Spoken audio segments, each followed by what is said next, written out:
All right. Number 21. Let's start number 21.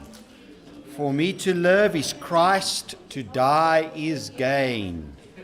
Number 21.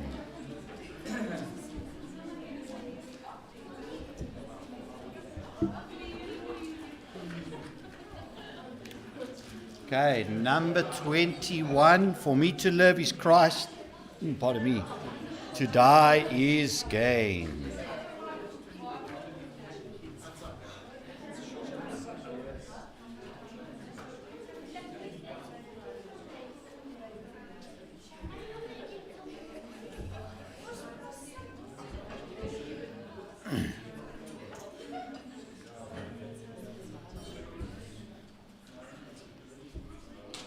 All right, who knows it?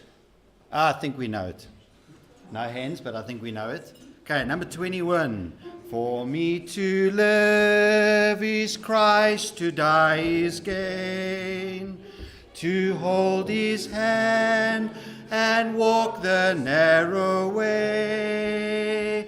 There is no peace, no joy, no thrill, like walking in God's will. For me to live is Christ, to die is gain. All right, again. For me to live is Christ, to die is gain. To hold his hand and walk the narrow way. There is no peace, no joy, no thrill, like walking in God's will. For me to live is Christ, to die is gain. If you want stomach exercises, just sing an octave higher than you like to sing. And that really works the stomach muscles. All right, seems as though we're doing David. I was kind of looking for a song to open up with, and I saw number 17. So turn it in the chord number 17. And I only saw this kind of like 2 minutes before we're going to start, so I didn't put it on there, but I've got the song here. So follow along. I hope you can hear. Okay?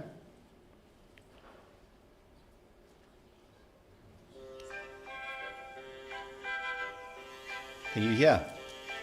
Young David was a shepherd who worshiped God in song. Goliath was a giant who boasted all day long. Young David only had a sling against the giant's sword.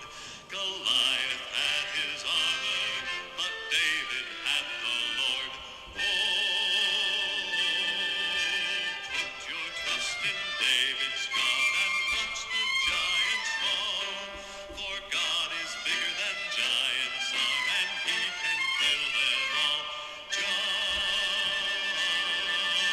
learn this truth that David learned. Don't trust in spears and swords, though giants may be 10 feet tall. The battle is the Lord's.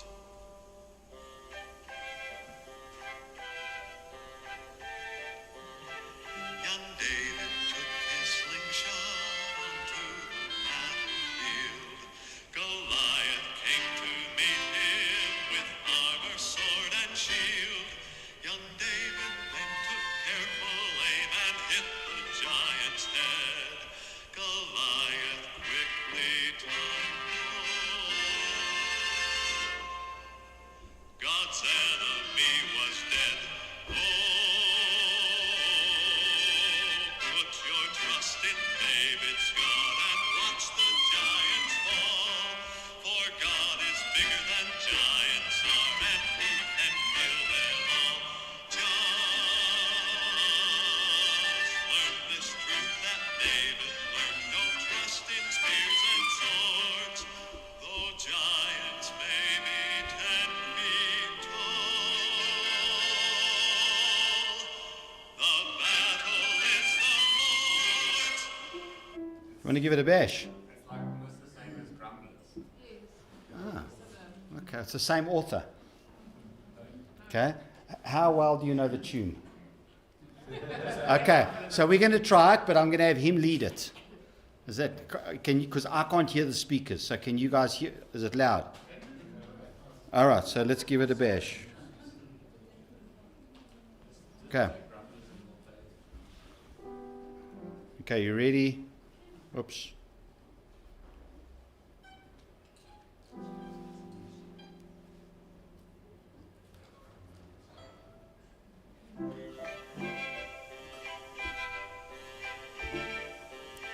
Young David Was a shepherd who worshipped God in song. Goliath was a giant who boasted all day long. Young David had a sling against that giant sword. Goliath had the Lord. Oh, put your trust in David's God and watch the giants fall. For God is bigger than giants are, and he can kill them all. Just learn this truth that David learned. Don't trust in spears and swords, though giants may be 10 feet tall. The battle is the Lord's.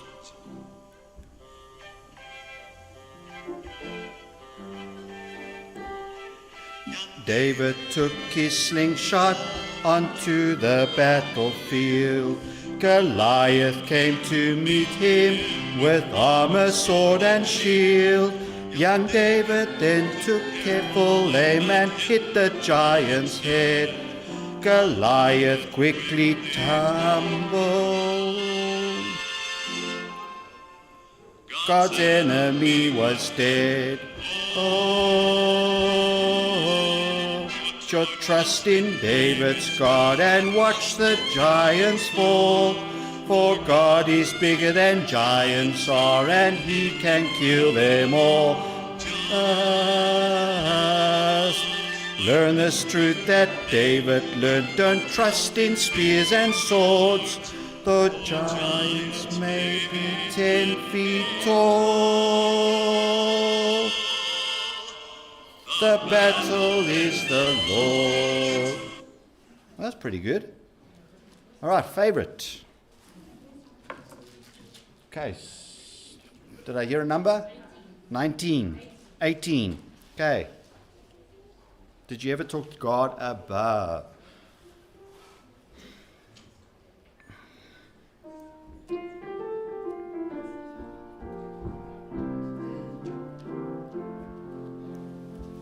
Did you ever talk to God above? Tell him that you need a friend to love. Pray in Jesus' name, believing that God answers prayer.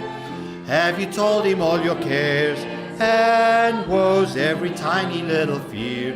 He knows you can know that he will hear.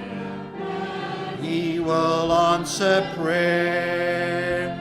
You can whisper in a crowd to him. You can cry when you're alone to him. You don't have to pray out loud to him. He knows your thoughts. On a lofty mountain peak, he's there. In a meadow by a stream, he's there. Anywhere on earth you go, he's been there from the start. Find the answer in his word. It's true, he'll be strong because he walks with you. By his faithfulness he'll change you too. God answers prayer. All right, let's sing our learner. My God is near.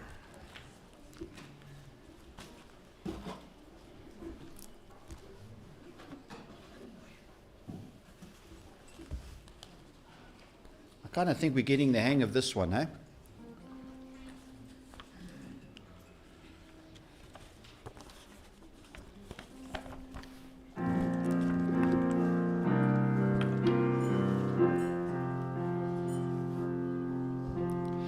Make me know your presence presence, Lord, the King of glory here.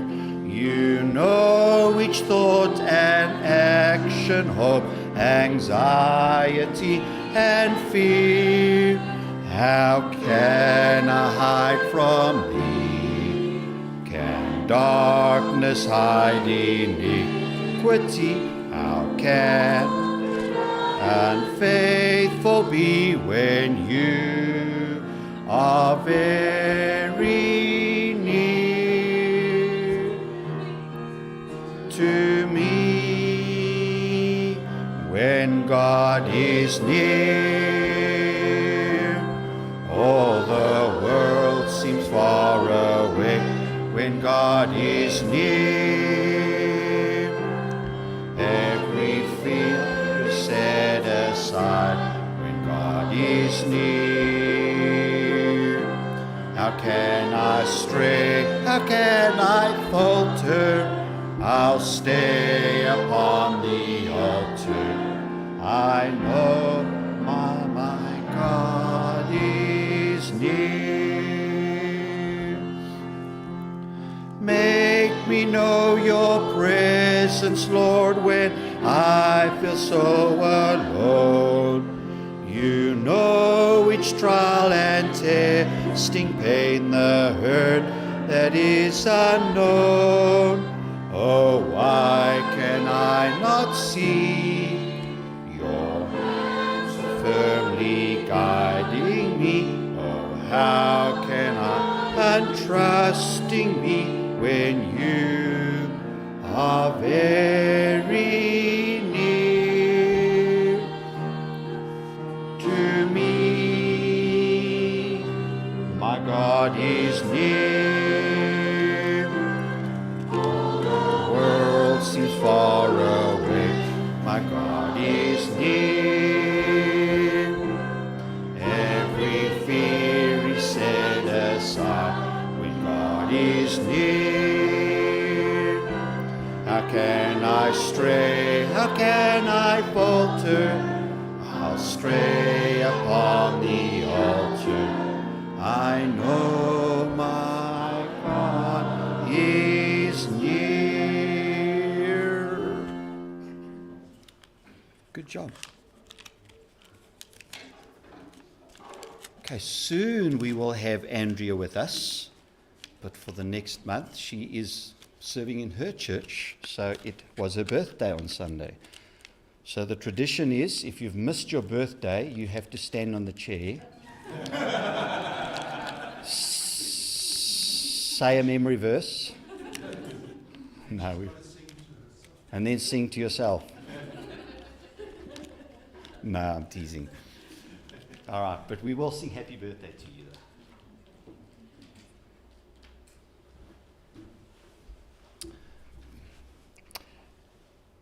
Happy birthday to you. Happy birthday to you. Happy birthday, God bless you. Happy birthday to you. Hip hip. Well, if I'd made her stand and sing happy birthday, she's as red as you can get. With that, let's move on quickly. All right, Psalms 52. Psalms 52. Okay, now, if you remember right, we are looking at the Psalms that have a specific historical setting. Not a historical setting that we guess, a historical setting that we know based on the title of the psalm. Now, there are 12, how many psalms are there in the Bible? 150. There are only, do I hear someone crying?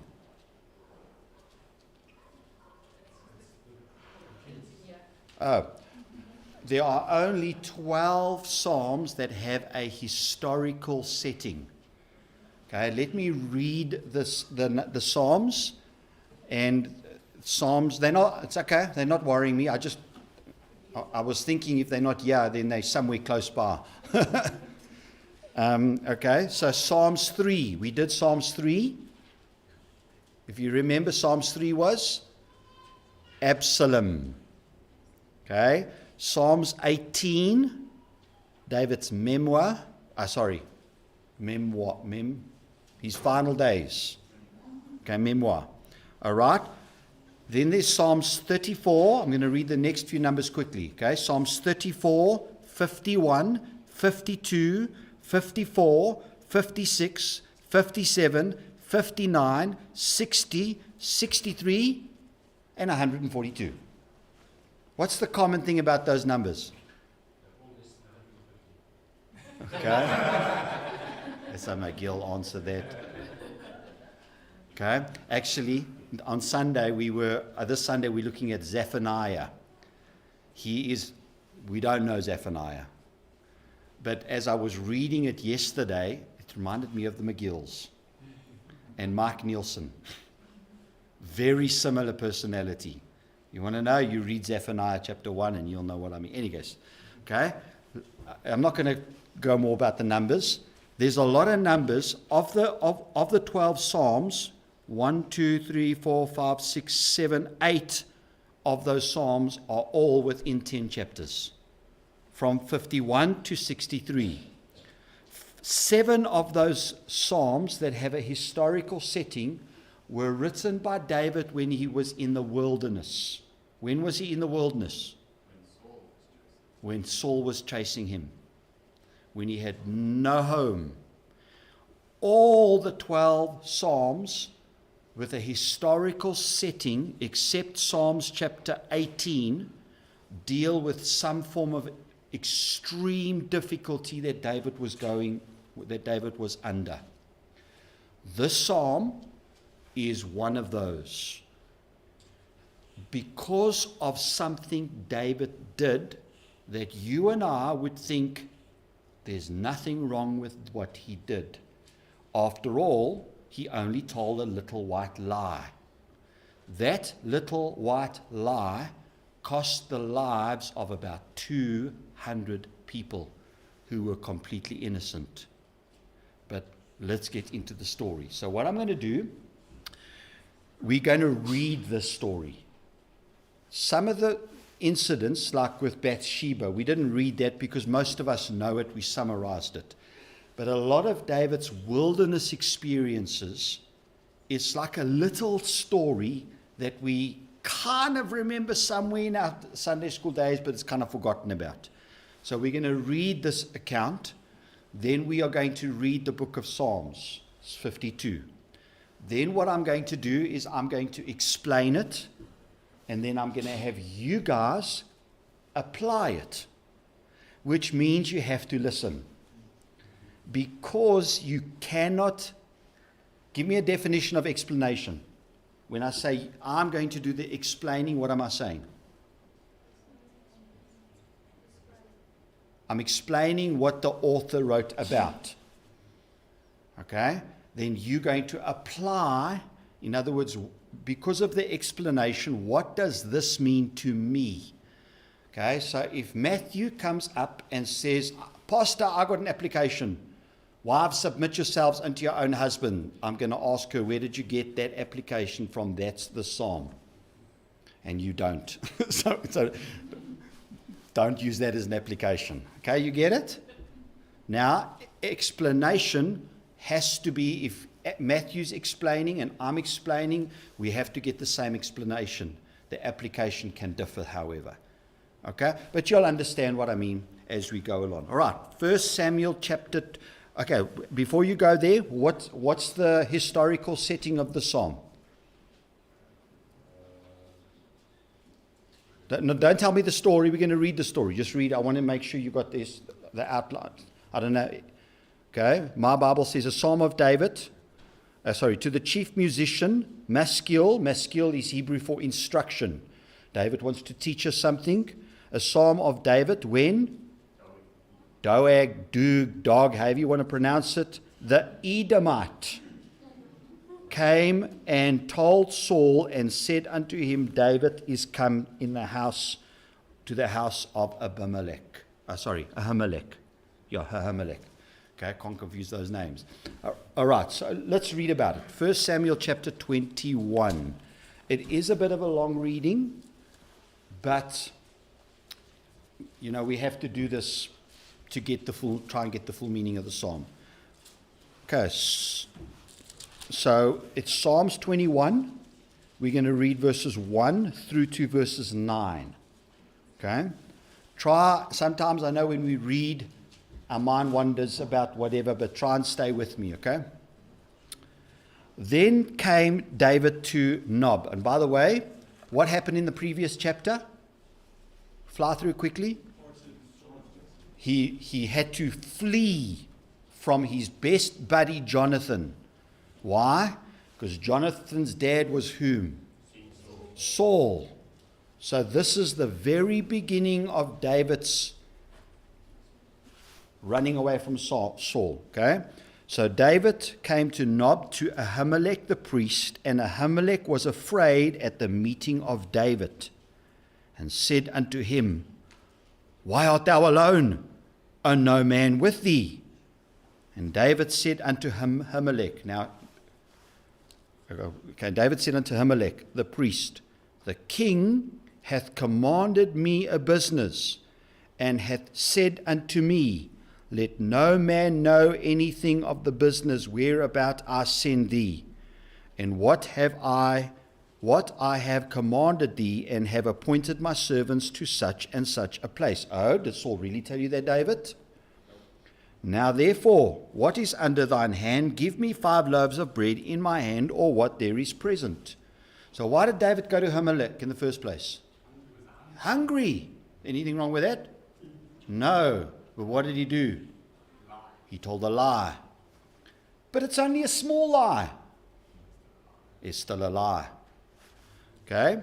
And the priest, verse 4, answered David and said, There is no common bread under mine hand, but there is hallowed bread, if the young men have kept themselves at least from women. And David answered the priest and said unto him, Of a truth, women have been kept from us about these 3 days since I came out.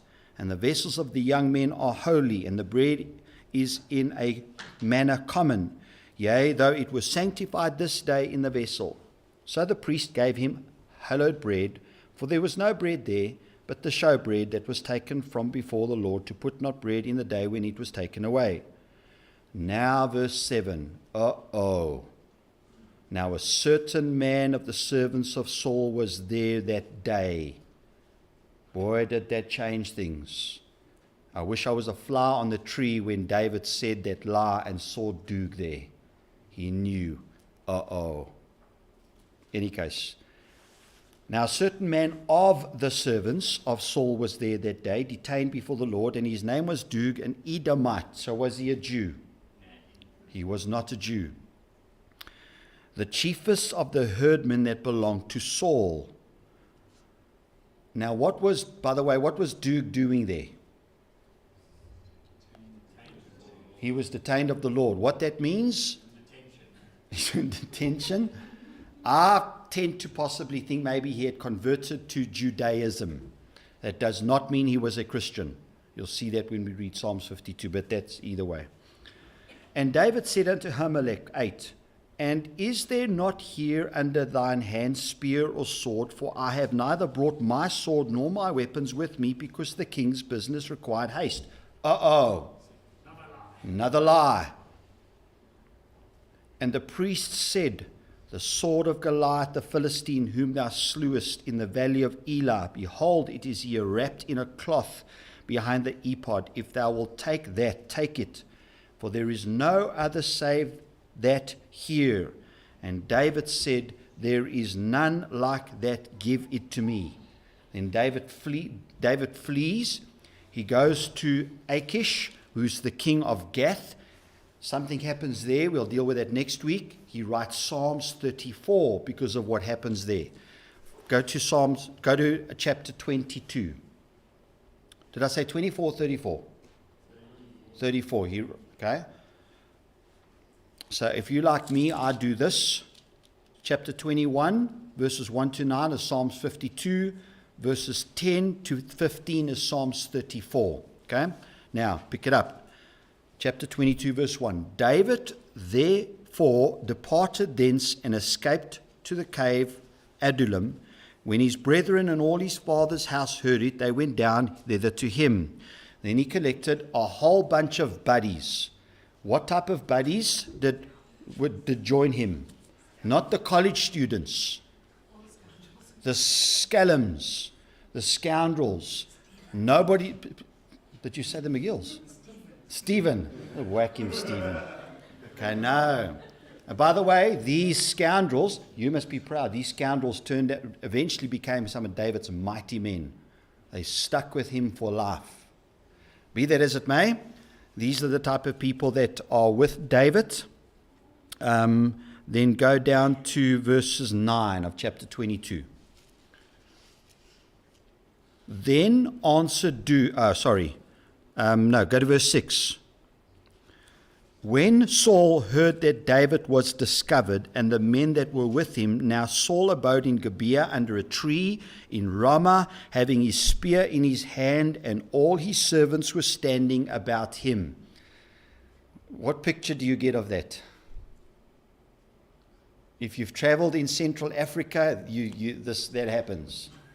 The tribal leader, he's overweight, he's sitting by a tree, and when people come to him, he's sitting, but when people come to him, you've got to be lower than him.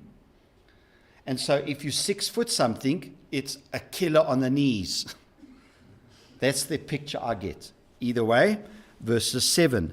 Then Saul said unto his servants that stood about him, Hear now, you Benjamites. And he's a Benjamite too. Will the son of Jesse give every one of you fields and vineyards, and make you all captains of thousands and captains of hundreds? That all of you have conspired against me, and there is none that showeth me that my son hath made a league with the son of Jesse. Always a mislicker guy, this guy. Eh?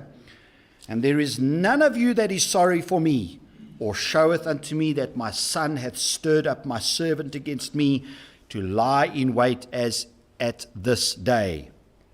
Oh, then Doeg seized the chance. Verses 9. Then answered Doeg, the Edomite, which was set, now he's set over the servants of Saul.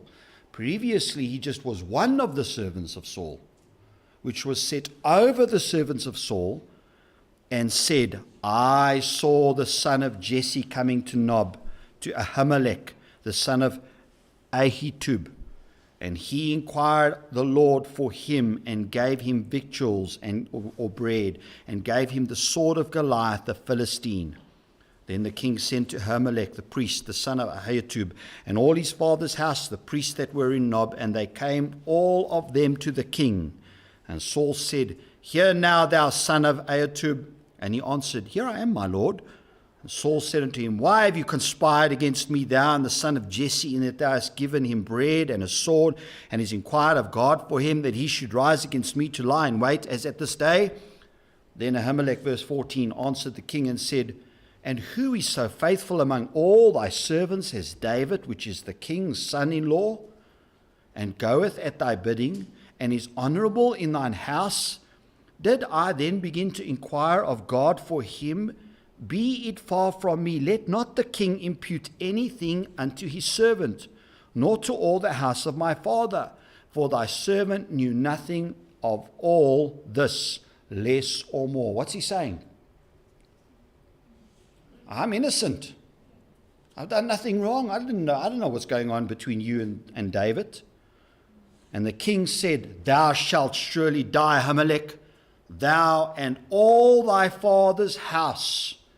And the king said unto the footmen that stood about him, Turn and slay the priests of the Lord, because their hand also is with David, and because they knew when he fled and did not show it to me. But the servants of the king would not put forth his hand to fall upon the priests of the Lord. And the king said to Doeg, interesting, he knew who to turn to. And the king said to Doeg, Turn thou and fall upon the priests, plural.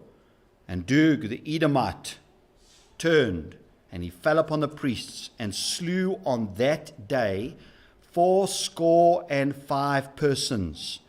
How many is that? 85 priests. But that's not all. Verse 19, and Nob, the city of the priests, smote he, Doeg, with the edge of the sword. This is what type of guy this is. Both men and women, children and sucklings. What sucklings? And oxen and asses and sheep with the edge of the sword. And one of the sons of Ahimelech, the son of Ahitub, named Abiathar, escaped and fled after David. And Abiathar showed David that Saul had slain the priests, the Lord's priests. And David said unto Abiathar, I knew, oh boy, there's so much in verse 22. Can you imagine being David? And you know, plus minus, we know a number of 85, but they more than likely were married, had children. So let's give a minimal number, 200, let's just say 85. 85 people died because David told a lie. Ultimately. Now, he didn't kill them, but in any case, verse 22. And David said unto Abiathar, I knew it that day when Doeg the Edomite was there, that he would surely tell Saul. And if you think I'm being too harsh on David, listen to what he says about it. I have occasioned the death of all the persons of thy father's house. And then he says to Abiathar, abide thou with me, fear not, for he that seeketh my life seeketh thy life, but with me thou shalt be in safeguard. Oh boy, what a tragedy, hey? So what does David write about this? Hold your place there in Samuel, and let's read Psalms 52.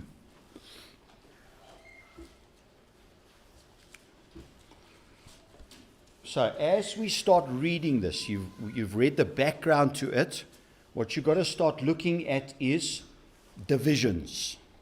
Okay, so is there a natural division? Okay, and there is.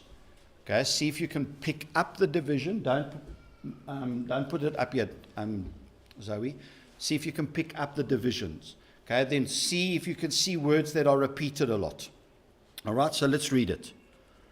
Why boastest thou thyself in mischief, O mighty man? The goodness of God endureth continually. The tongue deviseth mischiefs like a sharp razor, working deceitfully. Thou lovest evil more than good, and lying rather than to speak righteousness. Selah. Thou lovest all devouring words, O thou deceitful tongue. God shall likewise destroy thee forever. He shall take thee away and pluck thee out of thy dwelling place and root thee out of the land of the living. Selah. The righteous also shall see and fear and shall laugh at him. Lo, this is the man that made not God his strength, but trusted in the abundance of his riches and strengtheneth himself in his wickedness. But I am like a green olive tree in the house of God. I trust in the mercy of God forever and ever. I will praise thee forever, because thou hast done it, and I will wait on thy name, for it is good before thy saints. All right. Did you pick up a division? Verse 6. Okay, so the division is 1. You say the division is 1 to 6. Yeah. Okay, why do you say that? I actually said 1 to 5. Division is at 6, so you have 6 to 9. Okay, why do you say that? So up until from 1 to 5, it's David writing towards the mighty man and writing towards the lying tongue. And then verse 5 ends with the tongue being destroyed by God. But then verse 6 then starts zooming out. It says, the righteous also shall see and fear and shall laugh at him. So it's not talking, now he's in third person talking about him, not you, not thou. And so then from 6 to 8 is, yeah, it's not talking about the tongue anymore, it's more.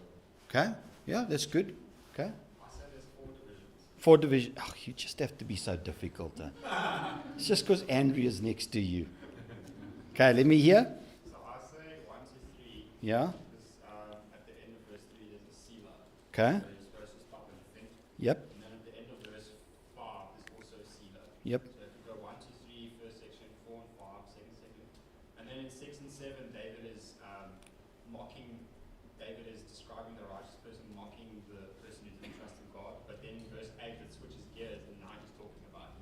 Okay?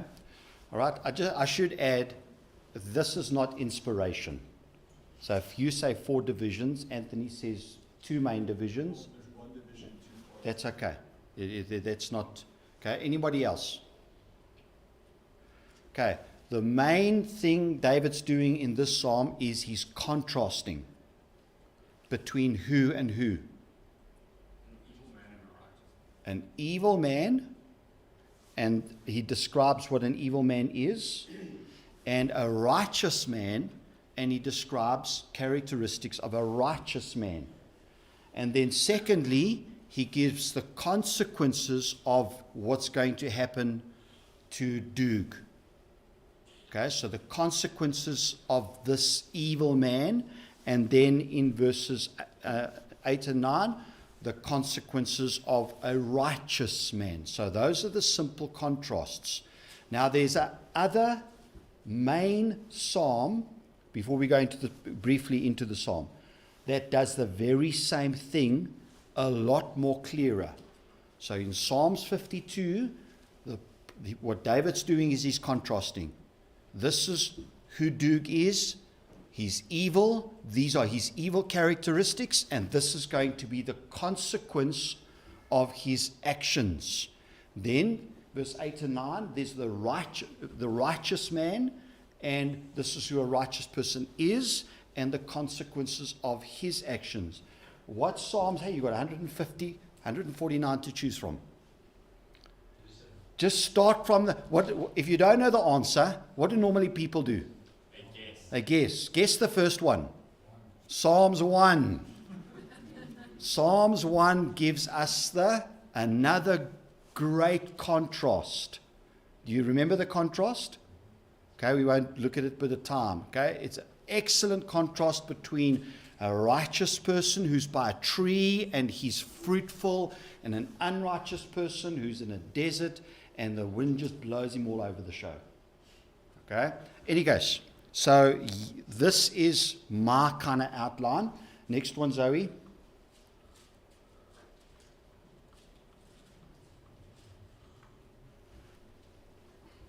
Okay, go all the way to the first point where you say, Doeg, portrait of a wicked man. Oh, no, don't go there. Stay there. Okay. Look at verse 1 to 4. Because let me tell you what I'm trying to do. Instead of me preaching, I'm trying to do this like as a Bible study. Okay? Look at verse 1 to 4. So here's the first primary outline. He describes a wicked man. Let's be literal. Give me the descriptions of this man, Doeg. Now, you only find this guy in this psalm and 1 Samuel 21 and 22. Nowhere else in the Bible. Okay? So, look at verse 1 to 4. Give me characteristics of a wicked man. Boastful. Well done. Okay? Pride. He was proud. Why boasteth thou thyself in mischief? David is not saying over here that Doeg was someone who was just strutting himself and bragging about his or her abilities. This guy was self-sufficient. He was smug about it, and he thought that he was superior. Remember, look at verse 7. Lo, this is the man that made not God. I don't need God. Boy, I'm a millionaire and I've done it all. Lo, this is the man that made not God his strength, but trusteth in the abundance of his riches and strengtheneth himself in his wickedness.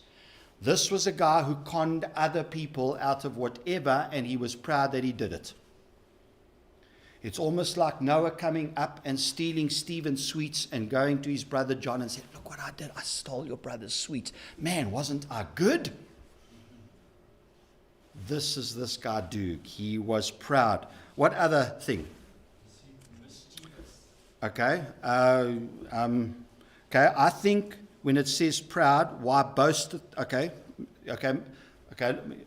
Mischievous. You said deceitful. How many times are those words found there? in verse 1 to 4. Deceitful is found. Mischief, okay, deceitful is found in verses, I'm putting deviseth in the same word, okay? It's found in verse 2 it's found twice, and verse 4 it's found again, deceitful. How many times is the word mischief found? Twice. So you put mischief and deceitful or deceives in one bracket, and what do you get about this guy? He's a con artist. He's a scellum. Okay? What else do we see about the portrait of a wicked man in this psalm? He's proud, deceitful. Oh boy, that's sad. Verses 3. Thou lovest evil more than good. It's one thing to do evil, but he was not just doing evil, he loved to do it. Thou lovest evil more than good. And by the way, flip back quickly to 1 Samuel chapter 22. I think it's chapter 22, verses 9.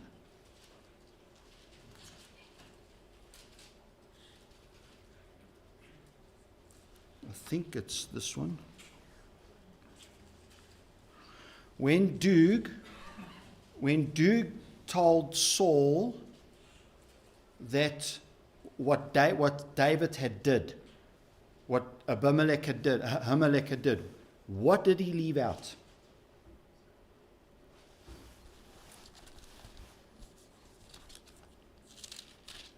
Do you find the verse, or Mr.? Ahimelech asked what was David doing there. So He left something out.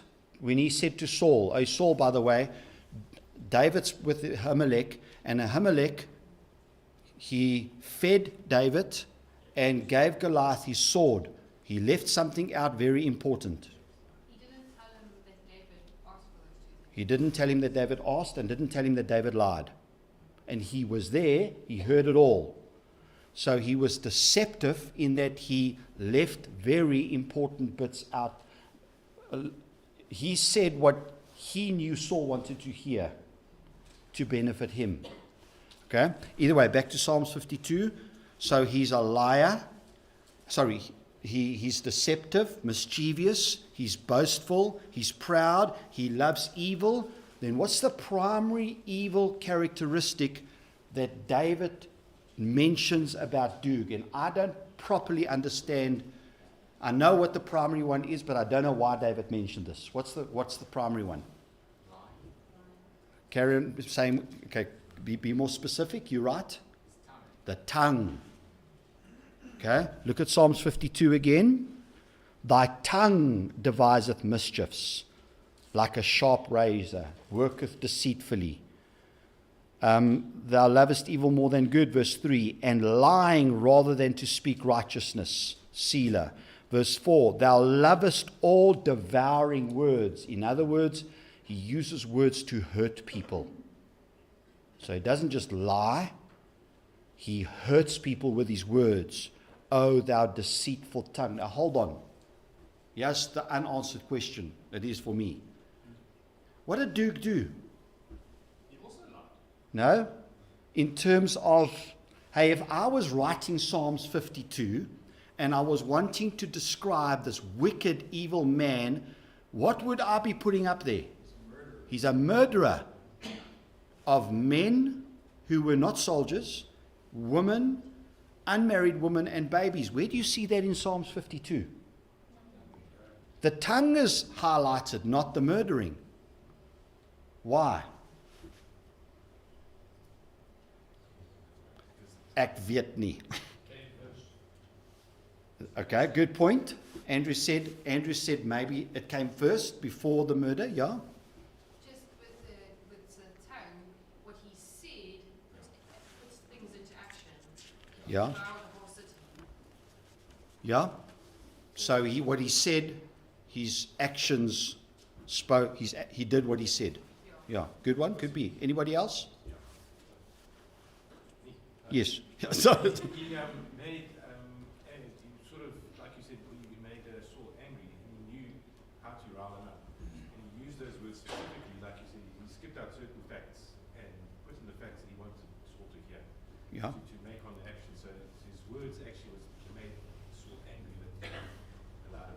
Okay, good one, Errol. The tongue and what's in a person is kind of maybe the first thing. But the murder was just really the second thing that just came out of it because of the guy's character. So Yep. it was just like, you know what I mean, it's obvious that this guy is actually, he's capable of doing these type of things because of what's in him. Good one. That's a good one. Yep. So I think it's because David had taken responsibility for the death of all those people. Because if you look at Yeah. chapter 22, verse 22, where he's saying, I Yeah. have occasioned the death of all the persons of my fathers. That's a very, very good point. He mentioned quite possibly that David took responsibility based on what he said in chapter 22. Good thought. That's a good thing. Anybody else? Either way, it shows you how we need to watch what we say. Okay? So the description, now you can go, Zoe. I don't know if you've already gone. Descriptions of an evil man. There we go. He's proud. He loves evil. You guys said he's deceitful. That's another one. And he uses words as his weapons. Now look at verse 5 to 7. This is Doeg's end. By the way, when David wrote this, where was Doeg? Oh, he was flourishing, boy. When he was with Ahimelech, he was just one of Saul's servants, if you read it. You read later on, now he's the servant. And he's the top dog, and he's wealthy. So he is flourishing. All right? One of the big questions that the psalmists regularly ask is, how is it possible that wicked people flourish and righteous people don't? How is it possible that Ahimelech, serving God as God's priests, was murdered, his family were murdered, and that whole city was leveled to the ground, and Doeg is the top dog? Top dude. Top Doeg. And the underlying, don't we have the same question? You hear it all the time. Why do wicked people get away with things?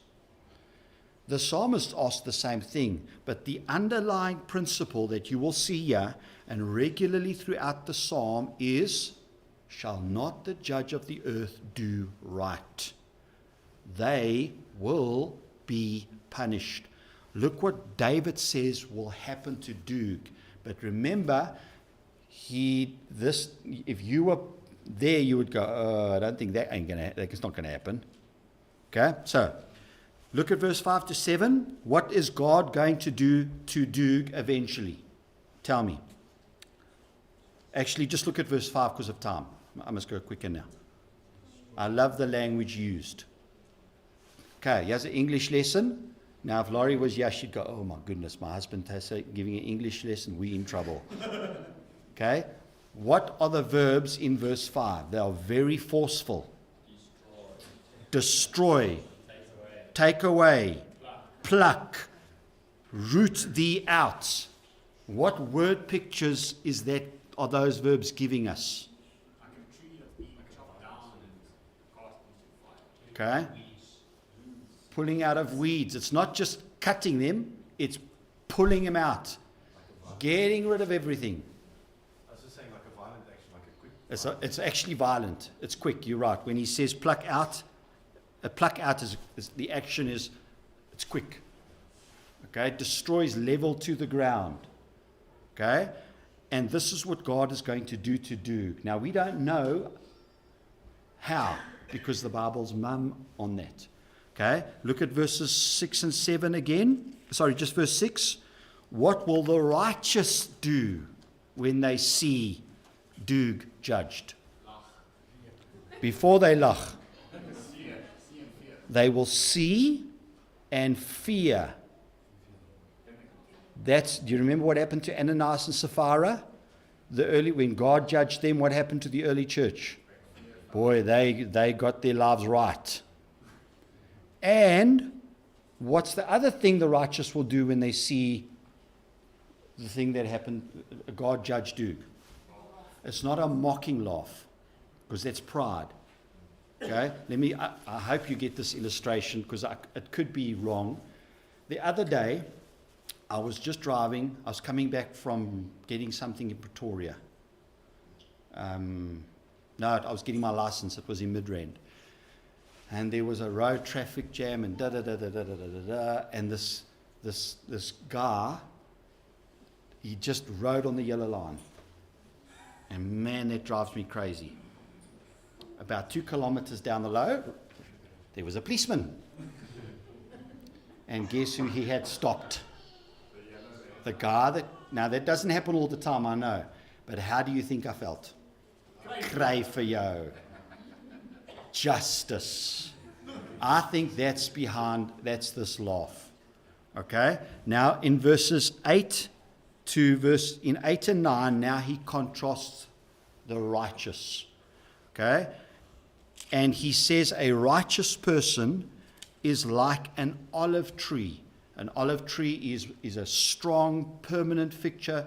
There's some olive trees in the Garden of Gethsemane that they say were around when Jesus was around 2,000 years ago. I don't know how true that is, but I Googled, they look like old trees.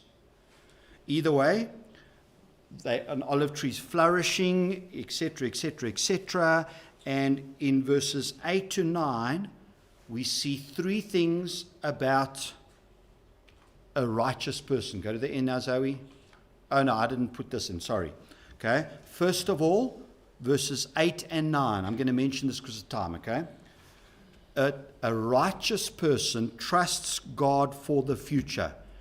In verses 8 and verses 9, where do we see that? What 2 words are repeated there?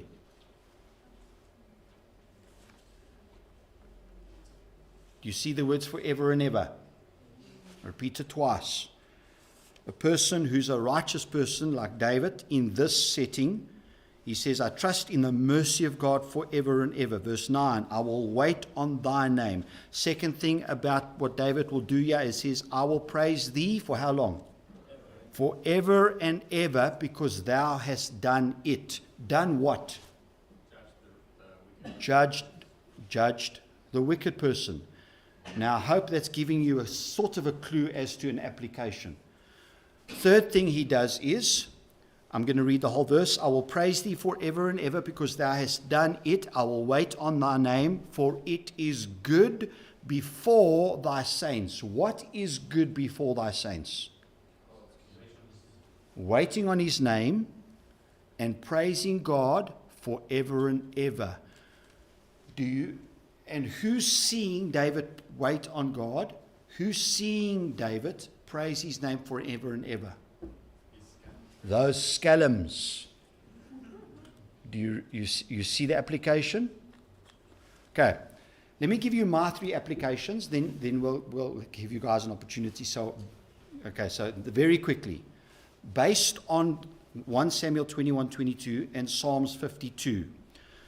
Here's my first one. Don't ever be fooled in thinking there's something wrong with respectable sins. If I was David, I would have justified lying by saying, I'm hungry.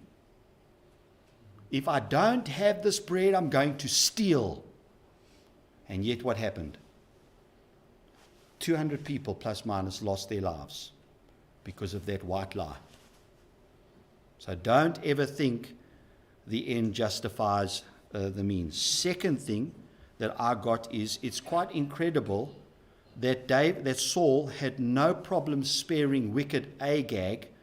God told him to destroy him, and Saul said, no, I can't destroy this guy. He's a top-notch guy. And yet had no problem murdering Ahimelech at all. The third application is simply this. For me, how many of us have Doegs in our life? And how many times do we want to deal with the situation? And yet the whole of Psalms 52, David is, I'm going to leave this up to God. And God dealt with Doeg. Last thing, is Doeg in heaven or hell based on Psalms 52?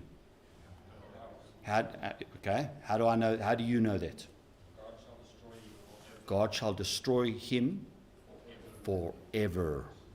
Okay. Any applications you guys got? Anthony. One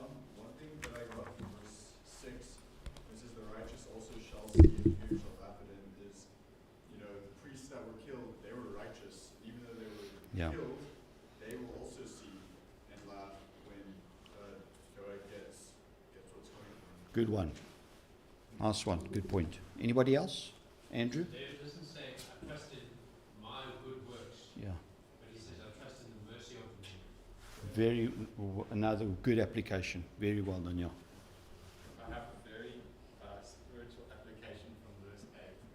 So in verse 8, where it says, I trust in the mercy of God. In the first part of the verse, he says, I'm like a green olive tree, and an olive tree yields olive oil, and oil is representative of the Holy Spirit. So when you trust God, you get the Holy Spirit. Okay? That's salvation. Okay? It's a good one.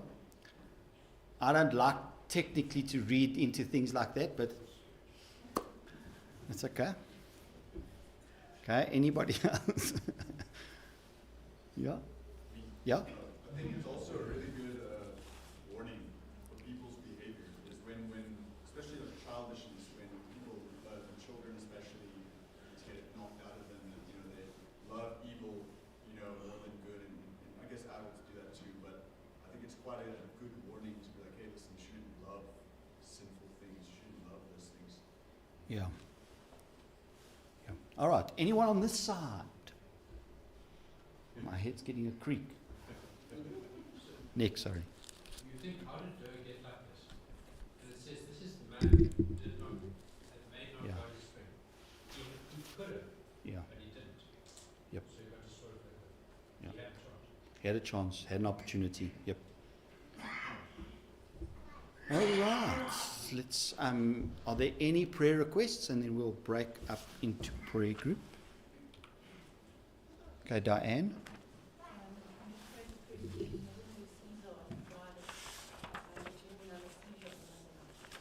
Okay.